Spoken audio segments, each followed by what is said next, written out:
Hi everyone, I'm Law of the West, and in this episode of Versus, I'm going to be comparing the Saber Firebird with the Asperia Shrike. The Firebird was manufactured by Aegis Dynamics, while the Shrike was originally built by the Tavaran military. So why did I choose these two ships? It's because both of them are considered to be missile boats. And missile boats come in all shapes and sizes, ranging from solo-operated light fighters to gigantic multi-crew vessels. And they can vary in stature from civilian class to military grade. A missile boat's defining characteristic is that it carries more guided ballistics than you'd normally find on any other ship that fits into the same size category. They're also going to have several abilities by default that are unique to this particular genre of ship, like burst fire mode and several under-the-hood mechanics that are going to specifically apply to them, while other ships would have to use a blade to gain these types of abilities. Both the Firebird and the Shrike are what you consider to be on the smaller end of the missile boat spectrum. And another reason for why I decided to match these two ships up against one another is because the designers specifically made them to be direct competitors for each other. Which means that from time to time, one of them may gain an advantage over the other due to extenuating circumstances, but in the end, they're always going to keep rebalancing these ships so that their abilities line up with each other in a competitive way. They're also both solo-operated vessels, they're both variants, they both fit into the same size category, they have very similar abilities and components loadouts, they have some inherent stealth qualities, and they're also light fighters that prioritize agility and firepower over durability. And they also have a lot of the same disadvantages, one of which is that there's going to be a heavy resupply cost associated with these two ships. From having to purchase that much ordnance, and usually all at once, is going to end up putting a heavy dent in your wallet. Another thing that they have in common is that they were both described as being ships for people who don't like dogfighting. That's because you can sit back and overwhelm your opponents with a barrage of missiles. They were also not meant to be solo ships. They're supposed to be flown with a squadron so that it could lend its unique abilities to theirs. And these were not intended to be ships that make money. They were meant to yield results. To put that more plainly, it's not going to be a very cost-effective ship to use in combat. And whoever ends up flying a missile boat is going to be shouldering the lion's share of the operational expenses. And then you have to factor in additional money sinks like fuel, spent ammunition, and repairs. But despite all these similarities, these ships have their own unique way that they go about doing things. And with that said, let's take a look and see how they match up against one another, starting with the Firebird.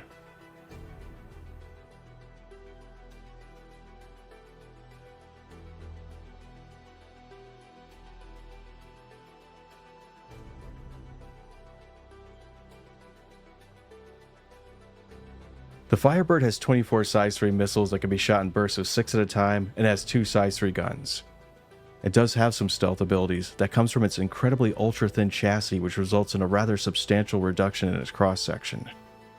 The Firebird has a lot of synergy with the other Saber variants, and when flown together they can end up being a force to be reckoned with. The Firebird has less HP than the Talon, but it has a faster boost, SCM, and nav speed, but its pitch-yaw and roll speeds are noticeably slower. So it's faster, but less maneuverable and a little bit more squishy.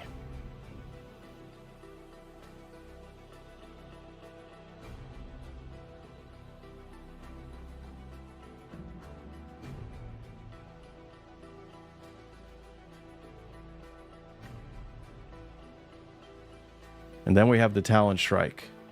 And this is a reproduction that's been painstakingly built by the Asperia Corporation.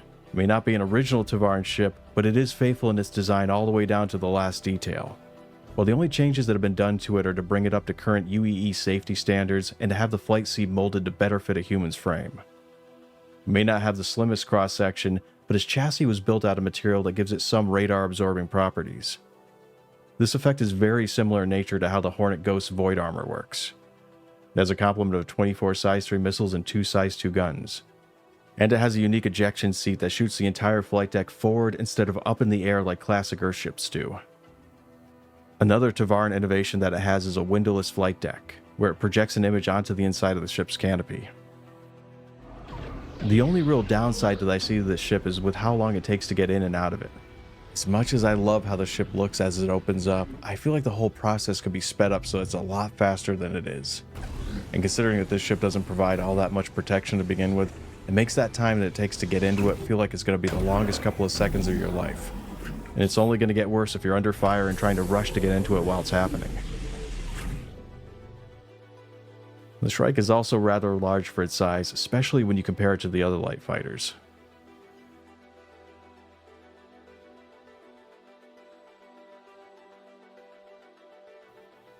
The major difference between these two ships is that the Firebird has a stronger offense, while the Strike has a stronger defense. So what does that mean in terms of gameplay? The Firebird's guns are one size larger than the Strike's, but in response, the Strike's shields are supposed to be a lot stronger. The Tavarans were the masters of creating shield tech, and the Talon is equipped with a phalanx directional shield generator. A lot of people will recommend the Firebird because of its larger guns while completely disregarding the defensive power of the Strike, and they tend to underestimate how much of an advantage it could be to have a shield that can tank more damage, because that extra level of protection could be all you need to buy you enough time to line up a target for a missile strike. Its phalanx shields perfectly complements the fighting style of the Tavarans, which is to go in fast and undetected, hit a target hard, and then use their powerful shields to cover their escape. So these two ships are going to fit under one or two different schools of thought when it comes to battle tactics. The first example would be what the Firebird would fall into, and it's for pilots who would rather stick things out with their team and join in the dogfighting even after they shot their last missile, and its bigger guns are going to help you to be more effective at doing that. Well, the Tavaran way would be to GTFO as soon as you fired off your last missile, and then put all of your remaining power to your shields as you get out of there. From there, you'd go resupply, and then come back, try to sneak up on your opponents, then do it all over again. So whichever one of these tactics sounds like they're a better fit for your playstyle is going to be the answer as to which one of these ships is going to be better suited for your needs. And the other element when it comes to which ship you'd prefer having is going to be based on what your personal preferences are. Aesthetics can be very important to some people. After all, it's hard to let yourself appreciate the finer nuances of a ship if you can't get past the exterior. A lot of times someone can just look at a ship and know that it's going to be the right one for them, and then they'll deal with any of the other issues that they come up with later. And the Firebird is a traditional Messer-era ship that has the sleek aerodynamic lines of a proper-looking space-age fighter craft. It has the same forward hinge windscreen that the Raven has and the same MFD layout that you'll find on the flight deck of the other variants. While the Tavaran vessel looks like a cyberpunk version of a bird of prey, which can be just as appealing to some people as it can be a turnoff to others. But regardless of what you think about the exterior, you can't deny how impressive the view from the flight deck is. Its entire console animates when you get into and out of the ship, and all of its buttons are a collection of holographic displays. The windowless cockpit design is something that's a staple in Tavaran ships, and I personally just love the effect that plays as it boots up. Having to try and decide between two ships like this has always been a really tough choice for me to make, because on the surface both of these ships seem like they're practically the same in so many ways, but the devil's in the details, and all of these similarities makes the subtle differences that they have all that much more important. The major points to keep in mind when looking at these ships are that the Talon has more defensive abilities, a stronger alien aesthetic, and a lot more maneuverability, while the Firebird has more offensive power, a traditional spacecraft design, and is going to be faster when traveling in a straight line. Well, that's going to be it for this episode of Versus. I've been your host, Law of the West. Thanks for watching, and take care.